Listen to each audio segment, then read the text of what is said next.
संकेत आम्ही दिले आहेत. माननीय एकनाथजी, माननीय देवेंद्रजी यांनी आपसात बसून राज्यभर महायुती झाली पाहिजे अशी या ठिकाणी संकेत आहे. आणि आम्ही या ठिकाणी मॅक्झिमम ठिकाणी युतीमध्येच लढण्याचा प्रयत्न करतोय. फक्त शिवसेनाच असेल युतीमध्ये का राष्ट्रवादी सुद्धा अजित पवारांच्या एका? अजितदादा सुद्धा ज्या ठिकाणी होऊ शकतं त्या ठिकाणी अजितदादा सुद्धा आमच्या सोबत आहेत. ज्या ठिकाणी त्यांचे कार्यकर्ते मोठ्या प्रमाणावर आहेत, स्पेस छोटी आहे, तेवढ्याच सीट आहे. त्या सीटमध्ये काही ठिकाणी खूप जास्त कार्यकर्ते आहेत, तिन्ही पक्षाचे, चारही पक्षाचे. 13 पक्ष महायुतीमध्ये आहेत. तेव्हा अशा वेळी मात्र काही जागेमध्ये कमी जास्त होऊ शकते आणि त्यामुळं त्यावेळी मात्र काही ठिकाणी आम्हाला मैत्रीपूर्ण लढा लागू शकतं. त्यावेळी मात्र आम्ही हा विचार केला, एखादी सीट मैत्रीपूर्ण लढली किंवा त्यांनी वेगळी लढली तरी आम्ही त्या ठिकाणी फार मनभेद होणार नाही याची काळजी आम्ही घेणार आहोत. 3 दिवसामध्ये आमचा निर्णय होईल. मुंबईचाही होईल, महाराष्ट्राचा होईल, परभणीचाही होईल. 3 दिवसाच्या वर लागणार नाही. अंबरनाथ मध्ये भाजप पैसे वाटत आहे असा आरोप शिंदे गटाकडून करण्यात आला. शिंदे गटाकडून करण्यात आला. असं आहे की लोकल निवडणुकीमध्ये तिथे कार्यकर्ते कुठल्या ना कुठल्या लेवलचे आरोप प्रत्यारोप करत राहतात. त्यामुळं त्या आरोपाला राज्य निवडणूक आयोग किंवा पोलीस त्याला तपासतील. बावनकुळे साहेब, राज्यभरामध्ये युती जेव्हा होती तेव्हा शिवसेनेला प्राधान्य ठेवण्याचा भाजप पदाधिकाऱ्यांकडून समोर आलाय घटना. असं आहे, काही लोक निवडणूक जेव्हा हरतात ना तेव्हा असे आरोप करतात.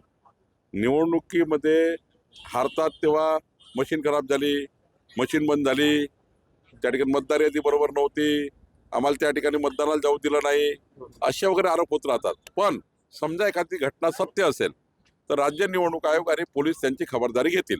युतीचा निर्णय साठी कशी स्थिती असेल भाजप? मतमोजणी झाल्यावर तुम्हाला दिसेल 1 वाजता की महाराष्ट्रामध्ये भाजपा ही सर्वात मोठा आणि सर्वात प्रबळ पक्ष दिसेल. महायुतीमध्ये एकनाथजी दिसतील, आपल्याला अजितदादाचे त्या ठिकाणी नगराध्यक्ष दिसतील. एकंदरीत महायुतीचा विचार केला तर 2/3 बहुमताने महायुती जिंकलेली दिसेल. म्हणजे भाजपा, एकनाथजी आणि माननीय अजितदादा हे 2/3 बहुमतात दिसतील. आणि तुम्ही जेव्हा बघाल स्क्रीन टोटल लावून तेव्हा काँग्रेस, उबाटा, शरद पवारजी हे शून्याकडे जाताना दिसतील. त्यामुळं भाजपा हा सर्वात मोठा पक्ष स्वाभाविक राहणार आहे. 288 मध्ये जास्त आम्हीच लढलो आहे, तो स्वाभाविक असणार आहे. त्यामुळे काही नाही.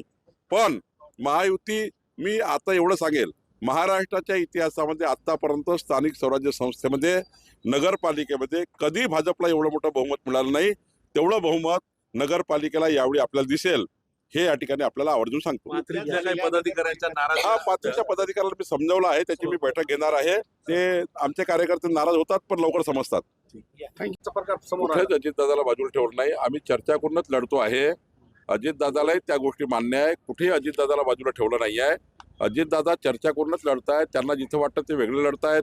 त्यांना वाटतं की आमचे कार्यकर्ते ऍडजस्ट होऊ शकतात, त्या ठिकाणी ते आमच्यासोबत लढतात आहे. अजितदादाला कुठेही आम्ही बाहेर ठेवलं नाही आहे. पण ज्या ठिकाणी होऊ शकतं त्या ठिकाणी घेतलेलं आहे. ज्या ठिकाणी ते पिंपरी चिंचवड आहे, पुणे आहे, त्या ठिकाणी अजितदादाची एवढं मोठी त्या ठिकाणी त्यांची कार्यकर्त्याची फळी आहे. त्यांना वेगळं लढण्याशिवाय मार्ग नाही आहे. त्यामुळे आम्ही ठरवून केलं आहे, आम्हाला काही त्या ठिकाणी चर्चा करायची, चर्चा करूनच त्या ठिकाणी ते लढतात आहे. त्यांनी आपला मित्रपूर्ण लढण्याचा नारा दिला, आम्ही महायुतीचा नारा दिला. आणि त्यामुळं शेवटी लोकांची, जनतेचा जे काही कल येईल तो येईल. जनतेवर विश्वास ठेवू, मतदारावर विश्वास ठेवू आणि मतदार जो निर्णय करा ते करेल. पण आम्ही कुठल्याही महाराष्ट्राची महायुती डॅमेज होईल, महाराष्ट्राच्या महायुतीला काही अडचणी तयार होईल असं कुठलंही काम, असा कुठलाही विषय या निवडणुकीमध्ये येणार नाही. आमचे कुणाची मतभेद आणि मनभेद होणार नाही याची काळजी आम्ही घेऊ. उद्या मतमोजणी आहे नगरपालिकेसाठी. कशी काय नेमकी परिस्थिती परभणीमध्ये आहे? परभणीमध्ये भारतीय जनता पार्टी महायुती ही 51% मतं घेऊन 2/3 बहुमताने जिंकेल. मी आज बैठक घेतलेली आहे. परभणीमध्ये यावेळी परभणीची जनता, परभणीचा सर्वसाधारण व्यक्ती आणि मतदार विकसित परभणी करण्याकरता, या परभणी शहराचा विकास करण्याकरता भारतीय जनता पार्टी आणि महायुतीकडे या ठिकाणी बघतो आहे. आणि मला विश्वास आहे आणि जनतेलाही विश्वास आहे की माननीय प्रधानमंत्री मोदींचं सरकार, देवेंद्र फडणवीसजीचं सरकार, डबल इंजिन सरकारच परभणीचा संपूर्ण विकास करू शकतं असं जनतेला वाटतं. आणि म्हणून जनताही महायुतीच्या मागे उभी राहील. भारतीय जनता पार्टी आणि महायुतीच्या मागे जनता उभी राहील. सर, शिवसेना